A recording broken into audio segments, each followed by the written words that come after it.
What's going on, guys? Welcome back to the channel. The focus on this video is going to be on upgrading your rare Warlock armor for Solstice into the Majestic Legendary set. I had made a video for the Hunter. This is my second character. I will make a third and final video for my Titan once I get around to it. Now, there are some time-saving things you can do, but to be honest, make no mistake, this is a very serious grind to get this thing done. Much to the chagrin of many players here, this is a crazy amount of effort to get your Warlock armor fully upgraded into that Majestic set. It is worth it though, because that Majestic gear looks cool and also can have some really amazing enhanced perks on it. So let's jump right into it. If this is helpful at all, hit that like button. Even cooler, guys, subscribe. I want to see you guys come back here for videos and live streams. I do appreciate your support. So with your Warlock, I think there's a lot of things that are consistent between the Warlock and the Titan and the Hunter, but there are some differences here. The one thing I want to talk about first, though, is your super final blows. Now, you notice here you have to get 200 arc super final blows.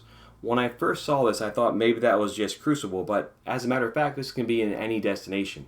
Your best bet will be to do the Shirochi Last Wish checkpoint, but there are two downsides to that. Yes, it will be the fastest, but you have to enter that Last Wish, which can take a long time.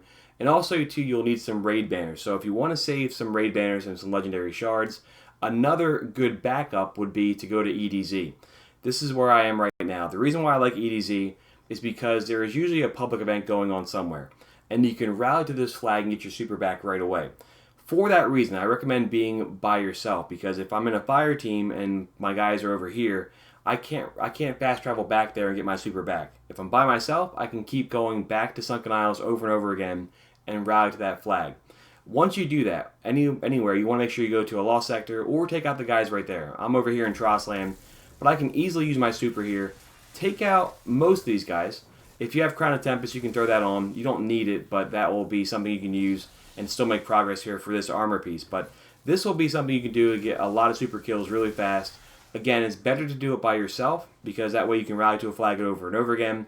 Once I do that, here I can look at my map, look for any public event, fast travel there. The nice part about EDZ is no matter where you go, no matter where you fast travel, the flag will be very close to you. So this will be a nice way to get those super kills done really fast. Now, more than likely, to be honest, you can get those done in the process of doing everything else. But if you want to focus on this and knock it out right away, you can do that. It won't take you very long to get those super final blows.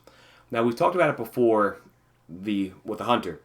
There is the 50 bounty step here. So you want to make sure that you're saving all your bounties or most of your bounties when you're doing your green set, so that when you do get to your blue set, you can turn those in. So you can see here I've turned a bunch in already.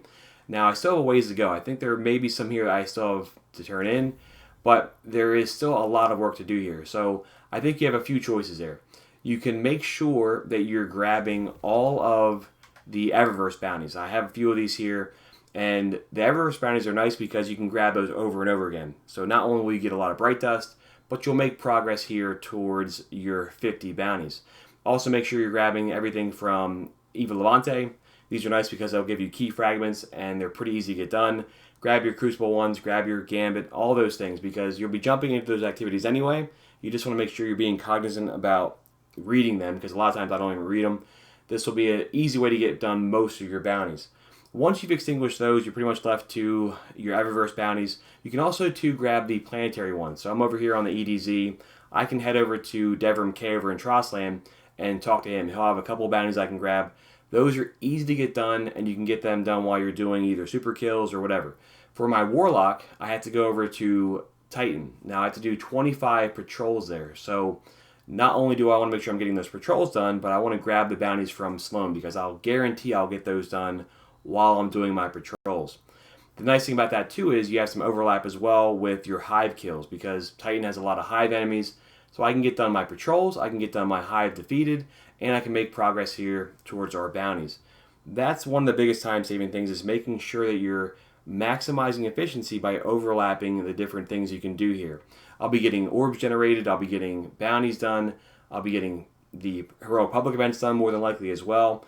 Not to mention hive defeated and patrol. So doing that one thing, I can get 5 things done at the same time.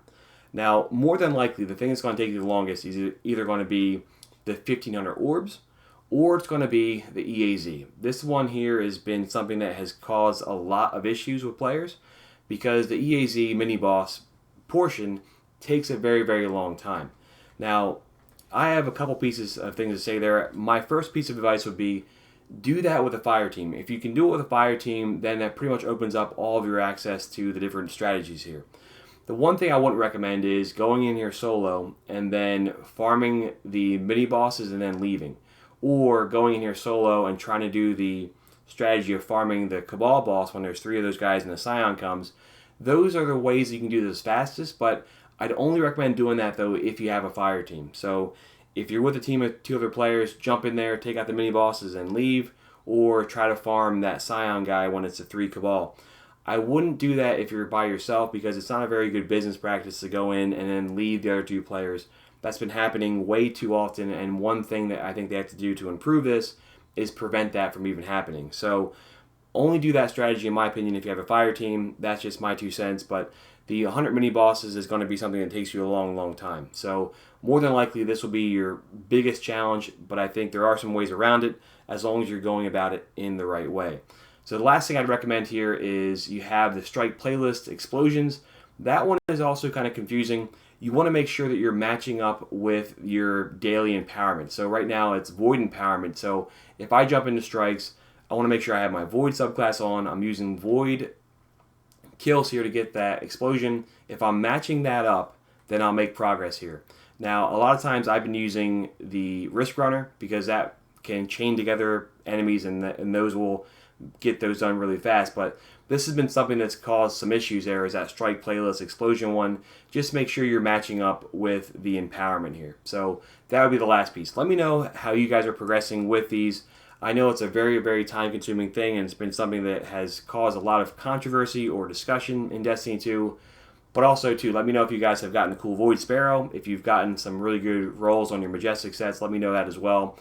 Most importantly though, thank you for watching. Best of luck here in the coming weeks for Solstice, and I can't wait to see you guys in Shadowkeep. See you soon.